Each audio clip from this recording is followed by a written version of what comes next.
затоа што се навистина раритет на територијата на Македонија, не се пронајдени до сега вакви цртежи. Тие се насликани со бела боја, за жал немаме хемиски анализи кои што ни покажале за каква смеса станува збор, за какви соединенија станува збор.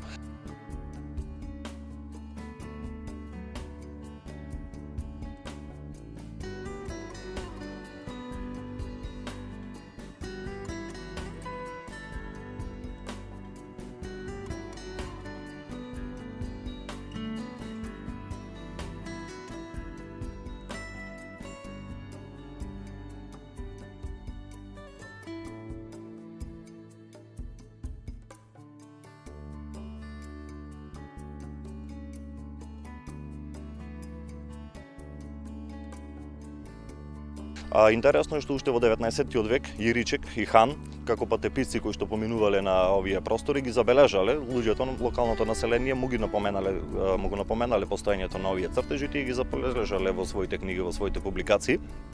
Тие своевремено ги датираат како илирски или трачки, односно ги поставуваат во железниот период, меѓутоа треба да се истакне дека тогаш владе она пан-илирска теорија, кога на овие простори на Среден Централен Балкан процесите во преисторијата се објаснувале преку еден голем конгломерат на илирски племиња кои што живееле на овие простори, меѓутоа ако погледнеме реално, доколку станува збор за таа датација, тие би биле секако многу поблиски до пајанскиот и до македонскиот културен свет.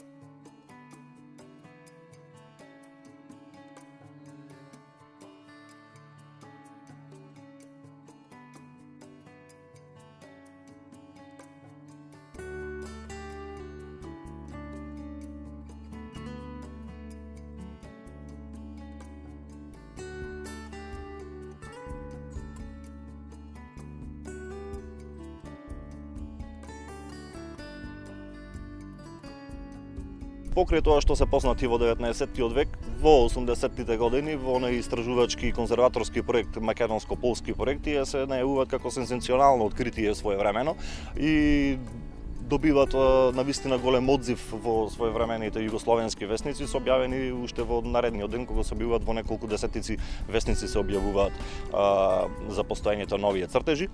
Од документацијата која што се собирала за време на овие истражувачки работи, дознаваме дека била подготвувана и засебна публикација за овие цртежи, но таа за жал никогаш не се остварила таа идеја.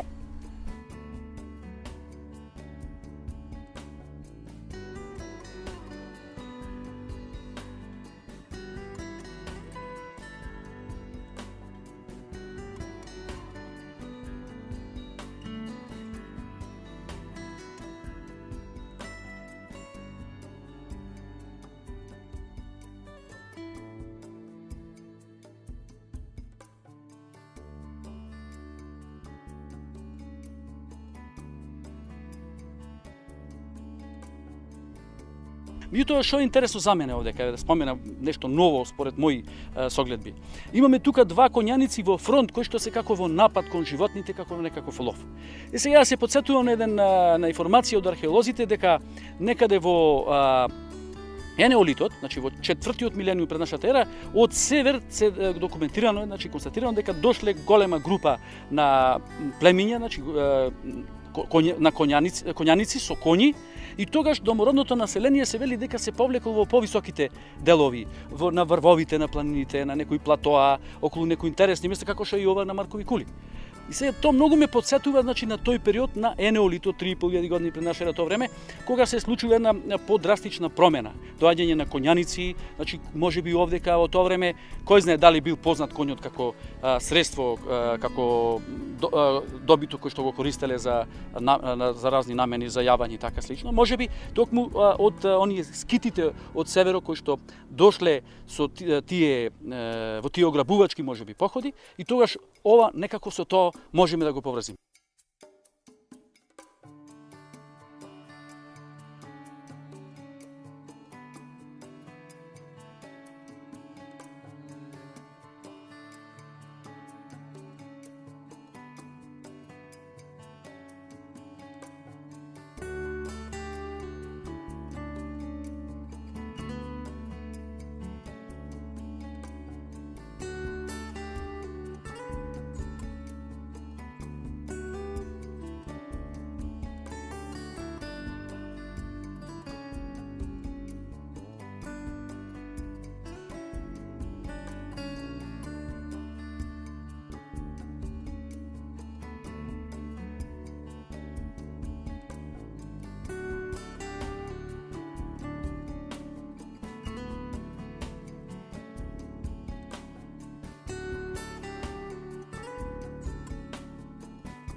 И значи целиот локалитет Маркови кули е така оставен, скроз. Значи еден сосема запоставен, институциите се тука, меѓутоа немоćни веројатно или не знам што се случува, мито овој ексклузивитет од цртежи. Па тврдам, не само цртежи, дури други слични појави на Маркови кули само тука се присутни и никаде на едно место толку различни културни појави нема да сретнете. Тоа е феномен. Тврдам ова и можам да го потврдам со аргументи. Значи, се надевам дека ќе дојде време кога некој ќе го согледа овој феномен вистински и вистински ќе му пристапи. Значи, сега е катастрофална една состојба, каде што е ставено на милост и немилост, и вистинска среќа е што јас сум многу задоволен овој концепт од цртежова, ова концепција овде кај што ја гледаме, е за среќа не многу чапкана директно,